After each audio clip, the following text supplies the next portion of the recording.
सुमित्रा जी की नज़रें फर्श पर दूर तक फिसलते चली गई, जहाँ तक उन्हें अपने बेटे के जूते नजर आते रहे।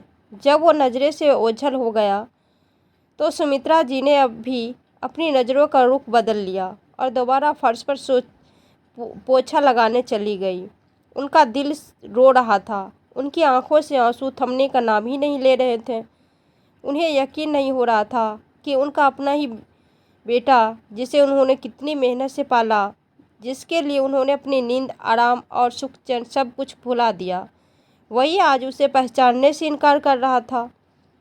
हर माँ बाप अपनी औलाद के अच्छे भविष्य के लिए सपने देखते हैं और उसके लिए हर कुर्बानी देते हैं। आज जब उनके बेटे को अपने सपनों की ताबीर मिल गई तो उसकी नज़रों में उसकी माँ ही अजनबी हो गई। वो लड़की जो उसके साथ थी, ऐसे लग रहा था जैसे वो दोनों एक दूसरे से बेहिंता मोहब्बत करते हो।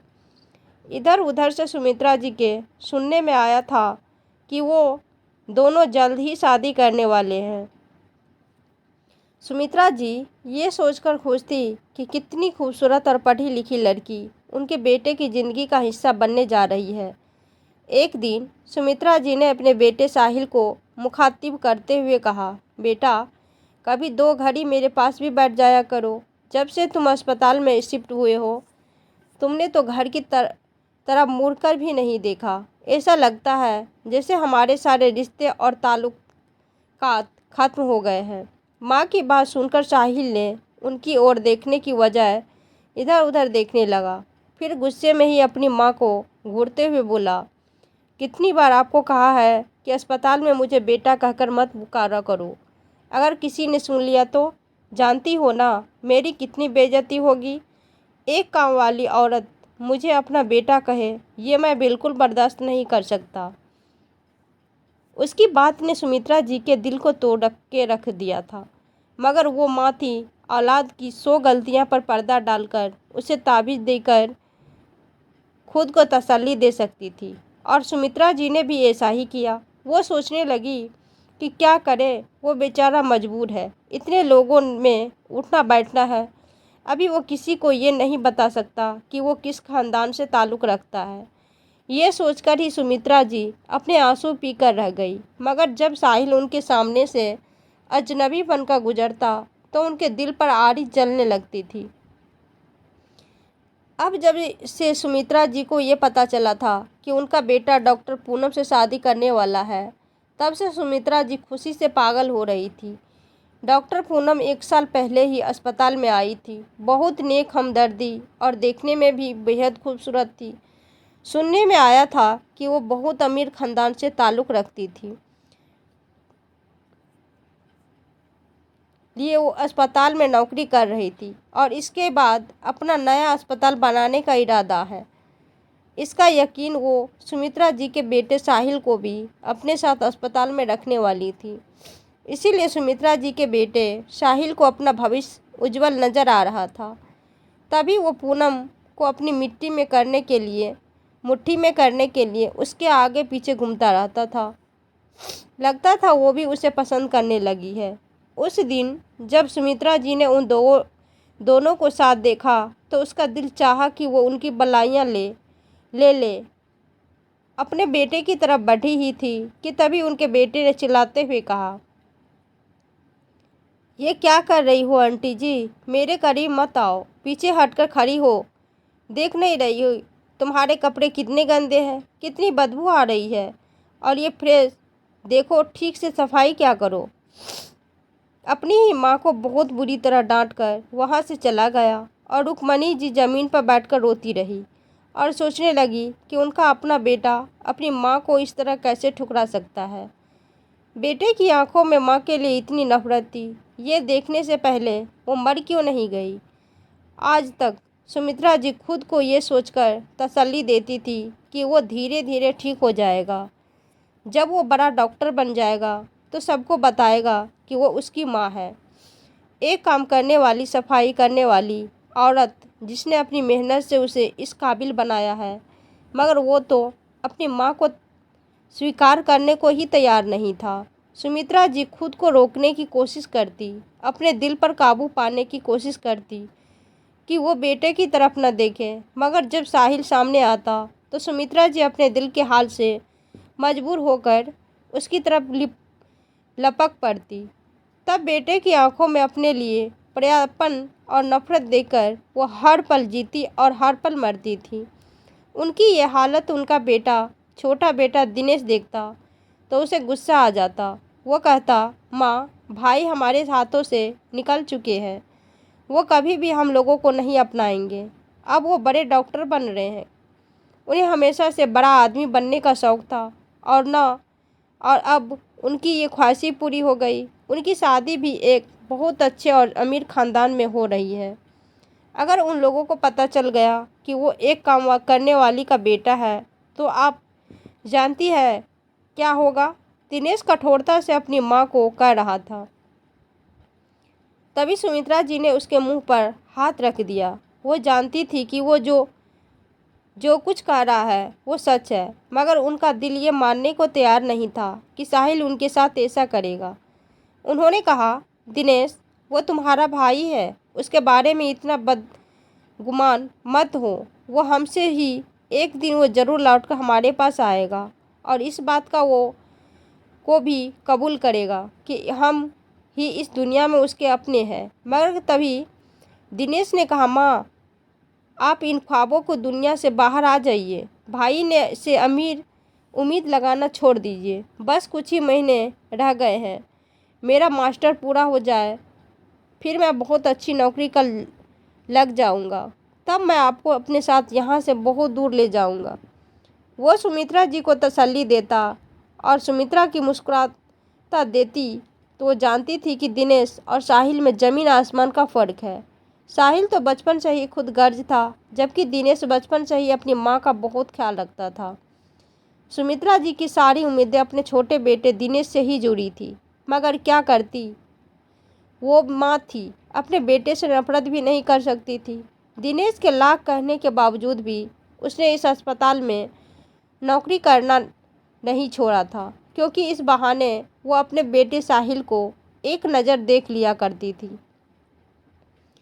दिनेश पार्ट टाइम नौकरी करने लगा था, जिससे उनके घर के खर्चे आसानी से पूरे होने लगे थे। मगर सुमित्रा जी फिर भी किसी भी सूरत में से नौकरी छोड़ने को तैयार नहीं थी। अगर घर बैठ जाती तो अपने बड़े बेटे साहिल का चेहरा कैसे देखती। कितनी बार वो साहिल से कह चुकी थी कि घर आकर हमारे साथ रहो, हॉस्पिटल में क्यों रह रहे हो, मगर साहिल एक कान से सुनकर दूसरे कान से निकाल देता। एक दिन सुमित्रा जी ने सुना कि अस्पताल में जितने भी डॉक्टर अपनी प्रैक्टिस कर रहे हैं उन्हें सर्टिफिकेट दिया जाने वाला है। सब अपने माता पिता के साथ इस समारोह में शामिल होंगे। ये सुनकर सुमित्रा जी का दिल खुशी से झूम उठा। उनका मतलब था कि अभी साहिल इस बात को कबूल कर ही लेगा कि वो अपनी माँ है, उसकी माँ है, जाहिर है उसे अपनी माँ को बुलाना ही पड़ेगा। सुमित्रा जी बेइंतहा खुश हो गई थी। अगले दिन समारोह था। जब सुमित्रा जी शाम को छुट्टी के बाद घर जाने लगी तो साहिल तेजी से कदम बढ़ाते हुए उनके पास आया और बोला, कल अस्पताल में समारोह है, इसीलिए आप आगे। वो कुछ कहता उससे पहले ही डॉक्टर पूनम वहाँ आ गई। क्या बातें हो रही है, उन्होंने पूछा। तो साहिल ने कहा, कुछ नहीं, मैं आंटी जी से कह रहा था कि कल सफाई अच्छे से होनी चाहिए, बहुत से मेहमान आ रहे हैं, तो सफाई का खास ख्याल रखना बेटे के मुँह से। ये सुनकर सुमित्रा जी के वजूद में दुख की एक गहरी लहर दौड़ गई। जब उनका अपना सगा बेटा उन्हें आंटी या नौकरानी कहता था तो ये बात उन्हें बहुत अजीब लगती। हाँ, वो नौकरानी थी और कई सालों से यही काम कर रही थी, मगर कभी किसी की बात पर इतना बुरा नहीं लगा था जितना आज साहिल की इस बात पर लगा। मगर उनका दिल ये सोचकर खुशी से झूमने लगा कि कल समारोह में उनका बेटा उन्हें अपनी माँ कहकर बुला ही देगा। फिर सब लोगों को पता चल जाएगा कि उनका बेटा है और उन्होंने ही उसे जन्म दिया है। ये सब उनकी ही मेहनत का नतीजा है कि आज वो इस मुकाम पर पहुंचा है। उन्हें यकीन था कि साहिल यही कहने के लिए उन्हें के पास आया था कि वो कल अच्छे से कपड़े पहनकर आए। रुक्मणी जी जब घर आई तो आज उनके होठों पर मुस्कान थी। वो कल के लिए अपने नए कपड़े तैयार करने लगी तो उनको इस तरह तैयार करते देखकर उनके छोटे बेटे दिनेश ने कहा, माँ, ये तैयारी किस खुशी में हो रही है? आप कहीं जा रही है क्या? और आज तो आप बहुत खुश लग रही है। तो सुमित्रा जी ने जब उसे साहिल के बारे में बताया तो वो खामोश रह गया। उसने कहा, माँ, कल आप छुट्टी कर लेना। उसकी बात सुनकर सुमित्रा जी उसे गुमसुम होकर देखने लगी। क्या मतलब? ऐसा क्यों कर रहे हो तुम? और कल मैं छुट्टी क्यों कर लूँ? ये सुनकर दिनेश नज़रें चुराने लगा। उसने धीरे से कहा, बस ऐसे ही आपकी तबीयत ठीक नहीं रहती और अब आप ये नौकरी भी छोड़ दो। क्या फ़ायदा खुद को थकने का जब मैं आपकी ज़रूरत पूरी करने के लिए काबिल हूँ। मगर सुमित्रा जी ने उसकी बात को नज़रअंदाज कर दिया। कल उनके बेटे की ज़िंदगी का सबसे बड़ा दिन था और वो उस खुशी में कैसे शामिल न होती जबकि उनका बेटा सबके सामने उन्हें अपनी माँ कहकर बुलाने वाला था। अगले दिन सुमित्रा जी नए कपड़े और नए जूते पहनकर अस्पताल गई तो दिनेश उन्हें उदास नज़रों से देख रहा था। समारोह शुरू हो चुका था और सारे मुलाजिम भी वहाँ मौजूद थे। सुमित्रा जी भी एक कोने में खड़ी थी। एक एक करके सारे मुलाजिमों और डॉक्टरों को स्टेज पर बुलाया जा रहा था। उन्हें सर्टिफिकेट दिए जा रहे थे और उनके माँ बाप को भी स्टेज पर बुलाया जा रहा था। सुमित्रा जी तस्वीर में खुद को स्टेज पर देखने लगी। फिर जब साहिल का नाम पुकारा गया और वो स्टेज पर गया तो उसने एक छोटा सा भाषण दिया कि किस तरह उसने मेहनत से मुकाम हासिल की है। उसकी बात सुमित्रा जी को बहुत अजीब लगी क्योंकि उसमें कहीं भी अपनी माँ की कुर्बानियों का जिक्र नहीं था। तभी उसने एक नज़र अपनी माँ पर डाली और फिर उनके चेहरे से नज़र हटा ली। इसके बाद उसने कहा, मैं अपनी माँ को स्टेज पर बुलाना चाहता हूँ। इससे पहले कि सुमित्रा जी अपनी जगह से उठती, उन्होंने देखा कि एक औरत स्टेज की तरफ बढ़ रही थी। साहिल कहने लगा, ये मेरी माँ है और आज मैं जो भी कुछ हूँ इनकी वजह से हूँ। साहिल के चेहरे पर मुस्कान थी। ये देखकर सुमित्रा जी हैरान रह गई। उनकी आंखों से झरझर आंसू बहने लगे। उन्हें लगा कि वो अभी गिर जाएगी। उनकी आंखों के सामने अंधेरा छाने लगा। तभी पीछे से किसी ने आकर उनका हाथ मजबूती से पकड़ लिया। सुमित्रा जी ने पलट कर देखा तो वहाँ उनका छोटा बेटा दिनेश खड़ा था। उनकी आंखों से आंसू बहने लगे। उन्होंने साहिल की तरफ इशारा किया तो दिनेश खामोश में कहने लगा, मैं इसीलिए तो आपको मना कर रहा था कि आप आज छुट्टी कर ले, काम कर ले न जाए, बल्कि हमेशा के लिए ही काम से छुट्टी ले ले। मगर आपने मेरी बात नहीं मानी और देखिए आपको कितना कष्ट सहना पड़ रहा। मैं आपको इसी तकलीफ से बचाना चाहता था। वो अपनी माँ को घर ले आया। सुमित्रा जी बिल्कुल हैरान और परेशान थी। उन्हें यकीन नहीं आ रहा था कि कोई बेटा इस तरह कैसे बदल सकता है। उन्हें आज भी वो दिन याद आता है जब वो जवानी में ही विधवा हो गई थी। उनके साथ उनके 2 छोटे बेटे थे। शुक्र था कि उनके सिर पर अपनी छत थी। फिर एक मेहरबान रिश्तेदार थी। सिफारिश से उन्हें इस अस्पताल में नौकरी मिल गई। तनख्वाह इतनी थी कि जिससे वो अपना और अपने बच्चों का गुजारा कर रही थी। साहिल शुरू से ही पढ़ाई में बहुत अच्छा था। उन्हें आज भी वो दिन याद है जब वो एक दिन काम से वापस आई तो साहिल उनके पास आया और कहने लगा, माँ, मेरी एडमिशन फ़ीस जमा करनी है। इसके लिए ज़्यादा पैसे चाहिए। अगर इन पैसों का इंतजाम न हुआ तो मेरा एडमिशन नहीं हो सकेगा और मेरा अपना सपना अधूरा रह जाएगा। माँ, क्या आप चाहती हैं कि आपका बेटा अपनी इस ख्वाहिशों को दिल में ही दबाए, दुनिया से चला जाए? ये सुनकर सुमित्रा जी ने तुरंत अपने बेटे के मुंह पर हाथ रखा और बोली, ऐसी बातें मत करो बेटा, ऐसा मत कहो। मैं तुम्हारे बिना मर जाऊंगी। खुदा न करे कि तुम्हें कुछ भी हो। मैं चाहती हूँ कि तुम्हारी हर ख्वाहिश पूरी हो। साहिल ने फिर कहा, तो फिर माँ, मेरी फीस का कोई न कोई इंतजाम करवा दो। अभी 2 दिन बाकी है। तो सुमित्रा जी ने सोचा कि वो अपने बेटे के लिए क्या कर सकती है। वो एक अस्पताल में झाड़ू पोछा करती थी और जो तनख्वाह मिलती थी वो उसमें से 1 रुपया भी अपने ऊपर खर्च नहीं करती थी। एक दिन का खाना बनाकर वो उसे 2 दिन तक चलाती थी ताकि उसके बच्चे पढ़ लिख सके और उनकी ख्वाहिशें पूरी हो सके। अब उसकी फीस भरनी थी, लेकिन उनके पास जो पैसे थे वो खर्च हो चुके थे। साहिल कह रहा था कि अगर दाखिल नहीं हुआ तो वो मैट्रिक के पेपर भी नहीं दे पाएगा। उन्हें ये तो नहीं पता था कि मैट्रिक क्या होता है, लेकिन इतना ज़रूर जानती थी कि अगर वो इस इम्तिहान में पास हो गया तो आगे पढ़कर एक बड़ा डॉक्टर बन सकता है। उन्होंने अपने मोहल्ले में रहने वाली ममता से इसका जिक्र किया तो वो हंस पड़ी और बोली, अरे डॉक्टर अमीर लोग बनते हैं जिनके पास बहुत पैसा होता है। सुना है कि उनकी फीस भी बहुत ज़्यादा होती है। हम जैसे गरीब लोग तो सिर्फ डॉक्टरी के ख्वाब ही देख सकते हैं। तो सुमित्रा जी ने उससे कहा, नहीं ममता, मेरा बेटा बहुत होनहार और काबिल है।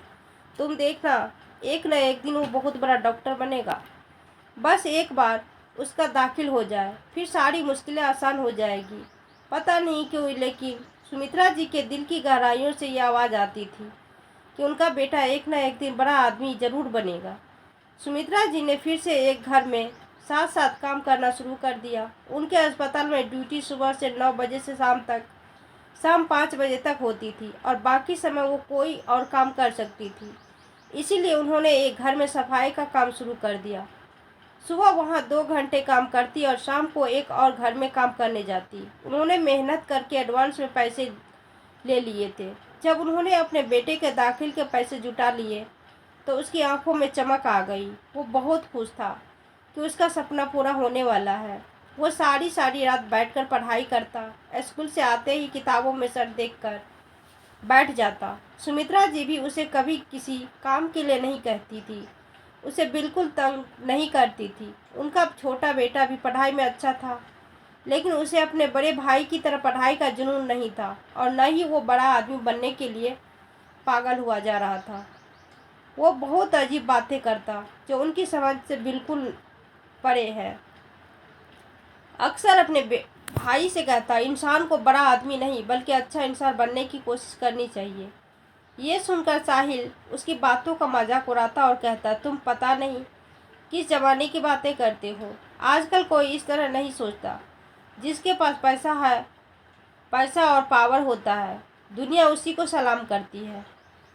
सब उसी के आगे पीछे घूमते फिरते हैं। अच्छाई का क्या करना। उसकी ये बातें सुमित्रा जी को भी बहुत बुरी लगती थी। वो उसे कहती, अच्छाई का मुकाबला दुनिया की कोई ताकत नहीं कर सकती। बेटा, कामयाबी मिलना अच्छी बात है, मगर इसका मतलब ये नहीं कि इंसान कामयाबी पाकर अच्छाई और बुराई में फर्क ही न कर सके। अपनी माँ की बात सुनकर साहिल सर पटक कर रह जाता। फिर दिन रात मेहनत करके उसने मैट्रिक के पेपर दिए। जब रिजल्ट आया तो वही हुआ जिसकी सबको उम्मीद थी। जब साहिल ने बताया कि उसने पूरे इलाके में टॉप किया है और सबसे ज़्यादा नंबर उसी के हैं, तो सुमित्रा जी की खुशी का ठिकाना न रहा। अब उसे सरकार की तरफ से स्कॉलरशिप भी मिलने लगी और वो बहुत अच्छे कॉलेज में पढ़ सकता है। सुमित्रा जी ये सुनकर खुशी से फूले नहीं समा रही थी। तमाम मोहल्ले वाले औरतों को कहता कि उसका बेटा आगे नहीं पढ़ सकता। गरीबी के बेटे ख्वाहिश दिल में लिए दुनिया से चले जाते हैं, क्योंकि डॉक्टर बनना हर किसी के बात नहीं होती।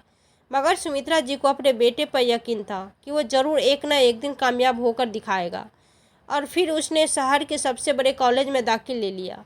उसकी अच्छी यूनिफॉर्म, किताबें और एडमिशन की फ़ीस के लिए उन्हें बहुत मेहनत करनी पड़ती थी। लेकिन हालांकि उसकी पढ़ाई मुफ्त थी, मगर इसके अलावा भी बहुत खर्चे थे जिन्हें पूरा करने के लिए वो दिन रात लगी रहती थी। दिनेश अभी मैट्रिक में था। वो भी पढ़ाई में बहुत अच्छा था और उसके नंबर भी अच्छे आते थे, मगर वो साहिल की तरह अपनी क्लास में कभी टॉप नहीं आया। साहिल उसका मजाक उड़ाता और कहता, तुम्हारे नंबर हमेशा मुझसे कम ही आता है, तुम हमेशा मुझसे पीछे ही रहोगे।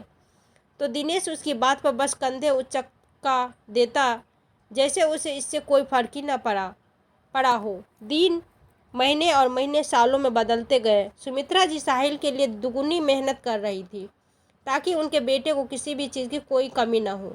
जबकि दिनेश ने अपनी छोटी उम्र में ही ट्यूशन पढ़ाना शुरू कर दिया था और खुद अपना खर्चा उठाने लगा था। साहिल इस बात का भी बहुत मजाक उड़ाता और कहता, तुम पढ़ाई में अच्छे नहीं हो, इसीलिए तुम्हारे पास कोई फालतू वक्त नहीं, तभी तुम ये छोटे मोटे काम कर सकते हो। मैं इतने छोटे काम नहीं कर सकता क्योंकि मुझे बड़ा आदमी बनना है, डॉक्टर बनना है और इसके लिए मुझे ढेर सारा पढ़ना है। अगर मैं अपना वक्त यूं ही बर्बाद करता रहूँगा तो कभी भी आगे नहीं बढ़ पाऊँगा। सुमित्रा जी दिनेश को समझाती कि तुम्हें क्या ज़रूरत है ये सब करने की, मैं हूँ ना, तुम्हारी माँ अभी जिंदा है, तुम दोनों अपनी अपनी पढ़ाई पर ध्यान दो। 5 साल ऐसे ही बीत गए। अब साहिल ने घर आना बहुत कम कर दिया था। जब पहली बार वो पूरी रात नहीं आया तो सुमित्रा जी पूरे आंगन में बेचैनी से चक्कर लगाती रही। दिनेश उन्हें देखकर कहने लगा, आप परेशान मत होइए माँ, वो अपने किसी दोस्त के साथ होगा, जल्दी आ जाएगा। मगर 2 दिन बाद जब साहिल घर आया तो कहने लगा, मैं हॉस्पिटल में शिफ्ट हो गया हूँ, बस अपना ज़रूरी सामान लेने आया हूँ। उसके रवैया में अजीब से अजनबी आ गई थी। सुमित्रा जी को बहुत अजीब लगा कि अपना घर होते हुए भी वो हॉस्पिटल में क्यों रहेगा। जब उन्होंने उससे ये पूछा तो वो बोला, अब मैं घर में रहकर ये सब नहीं कर सकता, मेरे कुछ ज़रूरी काम हैं जिनके लिए मुझे तन्हाई और सुकून की ज़रूरत है और वो मुझे हॉस्पिटल में ही मिल सकता है। ये सुनकर सुमित्रा जी ने कहा, मिलने के लिए आ जाया करना, जब तक तुम्हें देख न लूँ मुझे चैन नहीं आता। वो उनके बात पर बस सर हिलाकर रह गया। कितने कितने दिन बीत जाते लेकिन साहिल उनसे मिलने नहीं आता। सुमित्रा जी उसके लिए रोती रहती और फिर एक दिन सुमित्रा जी ने उसे अपने अस्पताल में देखा तो बेकरारी से वो अपनी तरफ बढ़ गई, मगर अपनी माँ को देखते ही साहिल अचानक वहाँ से गायब हो गया। सुमित्रा जी ने उसे पूरे अस्पताल में ढूंढा मगर वो कहीं नहीं मिला। उसी शाम साहिल घर आया और कहने लगा, माँ, जिस अस्पताल में तुम काम करती हो मैं वही प्रैक्टिस करने के लिए आऊँगा। ये सुनकर सुमित्रा जी खुशी से खिल उठी। उन्होंने कहा, तो इसका मतलब है कि मैं तुम्हें रोज़ देख सकूँगी? तो वो बोला, हाँ माँ, मगर मैं तुमसे एक दरख्वास्त करना चाहती हूँ कि तुम किसी को ये मत बताना कि मैं तुम्हारा बेटा हूँ।